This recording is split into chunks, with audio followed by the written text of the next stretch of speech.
বাড়ি থেকে পরের দিনে মেসে চলে এসেছি আর এখন সন্ধ্যাবেলা সবাই রেডি হয়ে বেরিয়ে পড়েছে মেলার উদ্দেশ্যে। দেখো খুব সুন্দর লাইটিং দিয়ে নাগরদোলাটা সাজিয়েছে। মেলাটা অনেকটা বড় গ্রাউন্ডেই হচ্ছে, কিন্তু খুব একটা বেশি দোকান কিন্তু বসেনি।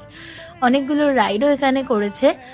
তারপরে আমার তো মেলায় গেলেই চোখ সব সময় এগুলোর দিকে থাকে, আর সব থেকে বেশি চোখ থাকে ক্রকারির দিকে, যেটা এই মেলায় একদমই ছিল না। তারপরে গিয়েছিলাম এই সমস্ত দোকানগুলোতে। এখানে শান্তিনিকেতনের সোনাঝুরি হাট থেকে এনারা এসে বসেছেন, কুর্তিগুলো দেখছিলাম।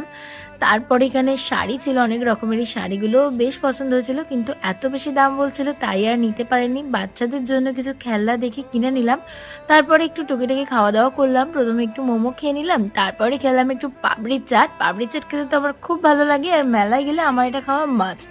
তারপরে খেলাম একটু ফুচকা, আর ওই করতে করতে দৌড়াতে দৌড়াতে চলে আসলাম মেসে। তারপরে এসে ডিনার করে নিলাম লাচ্ছা পাউডার চিকেন চাপ দিয়ে। That's it.